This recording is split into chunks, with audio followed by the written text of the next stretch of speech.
This is what weapons look like. This is what they look like when the Second Amendment was You're passed. going to get arrested in New York for having that. I'm just warning you right now. I'll let everyone in the country. You want to own this? You could own this. You could own this. You could load it. You could do whatever you want with it. And this, what you don't want, though. And I can ride to work in a horse on a horse if you want. Let me guess. The hell out of people. Weapons of war tear the hell out of people. Muskets do not.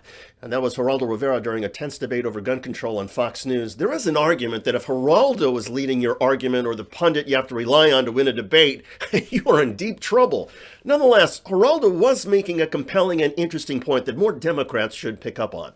The Second Amendment to the Constitution, which was ratified in 1791, did not anticipate today's high-powered firearms. Indeed, the text of the Second Amendment says a well-regulated militia being necessary to the security of a free state, the right of the people to keep and bear arms shall not be infringed. At the time, the framers of the Constitution were worried about the colonies' experience with British troops.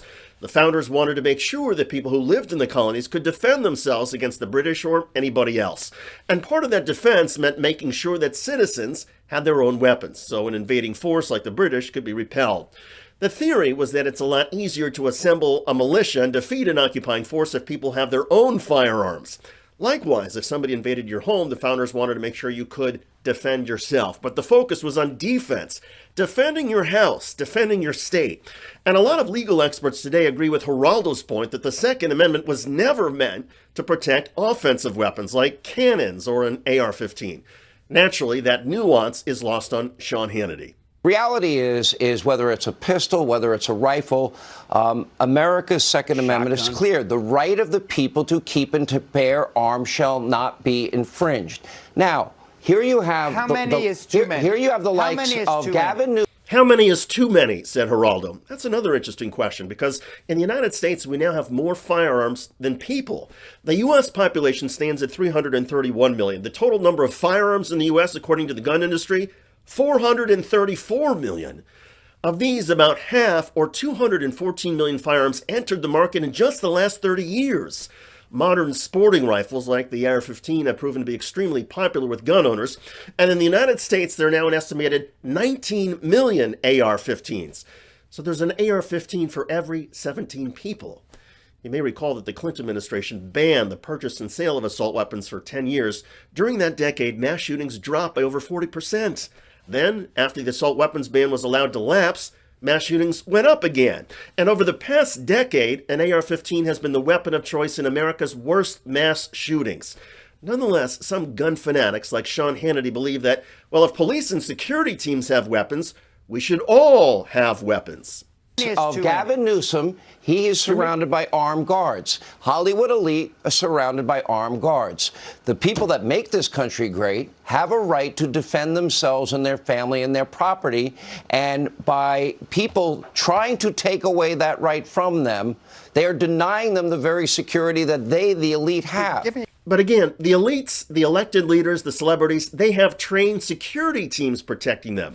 The governor of California and most Hollywood celebrities are not packing heat themselves. In any case, this debate matters because the United States is averaging more mass shooting deaths each year than all other industrialized nations combined. Something has to change. And the fact is the death toll would be a lot less if lunatics only had access to defensive weapons like muskets instead of offensive weapons like an AR-15. Congresswoman Lauren Boebert is courting more controversy. The Colorado Republican tweeted this picture last night showing her 4 boys holding semi-automatic guns. And you can see the image of her and her kids standing with varying levels of interest in what they're doing with long guns. A child has just killed other children in a mass murder in the United States of America, and this is what Republican lawmakers are posting on social media. Now, House Democrats were already calling for Boebert to be disciplined for her repeated Islamophobic comments about Congresswoman Ilhan Omar. I looked to my left, and there she is, Ilhan Omar. Oops. And I said, well, she doesn't have a backpack, we should be fine. The Jihad Squad member from Minnesota has paid her husband, and not her brother husband, the other one, over $1 million in campaign funds. This member is allowed on the Foreign Affairs Committee while praising terrorists. What's up, everybody? Major Retired Richard Ojeda here, and Lauren Boebert is what you get when you strip away childhood education funds. This uneducated jacqueline is tearing away at the minds of the people of Colorado and the nation. She wants to equip second graders with assault rifles rather than crayons and pencils. Boebert sees a gun and her first instinct is to take a picture. She knows nothing about the responsibilities behind owning a lethal weapon. I bet she doesn't even know where the safety is or how to clean her weapon, something every gun owner should know how to do with their eyes closed. A newly sworn-in Congresswoman going viral with an ad explaining why she's carrying her gun to her new job on Capitol Hill. Even though I now work in one of the most liberal cities in America, I refuse to give up my rights. I will carry my firearm in D.C. and in Congress. A Republican can never win office on the merit of their actual legislation, their qualifications, or even their agenda. Instead, what they do is scare the bejesus out of their voters and lie to them into voting for them. As Democrats, we have no intention of taking away the Second Amendment. I myself am a gun owner. But if you ever saw me hand over an assault rifle to a child so that I can take a picture, you should call social services. Guns are for protection and hunting, not nursery pictures. The common theme in Colorado with all of these tragedies that we see is defenseless victims. A law didn't protect them. They needed a way to physically protect themselves. And in America, we see more deaths by hands, fists, feet, even hammers. And, are we going to start legislating that away? Are we going to be like these other countries who even ban knives? I mean, if hammers are the cause of more deaths than firearms, then maybe we need to start having background checks on hammers. I mean, look out, Black & Decker. So for the record, firearms accounted for more than 10,000 deaths in the U.S. in 2019. Hands, feet, and fists, 600. Blunt objects like hammers, 397. But that's what the Republican Party is. Every crime organization must have a front.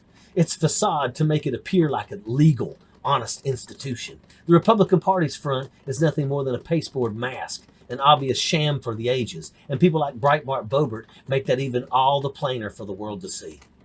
If you want to flip fire and safety concerns towards a topic of mental health, then that's fine, let's talk about it. But when your party is opposed to health care and has never even once come with a single proposal on how to implement mental health care to combat gun violence, this talking point carries little weight. Add to this the fact that your golden child of gun rights is a criminal offender, complete imbecile, conspiracy theorist fool, and hostile violence-provoking maniac in Lauren Boebert, the mentally unstable representing your mental health gun safety program, proving that your gun rights platform is as stupid of a front as the rest of your hollow rhetoric. It all comes back down to the two real platforms of the Republican Party, money and morons.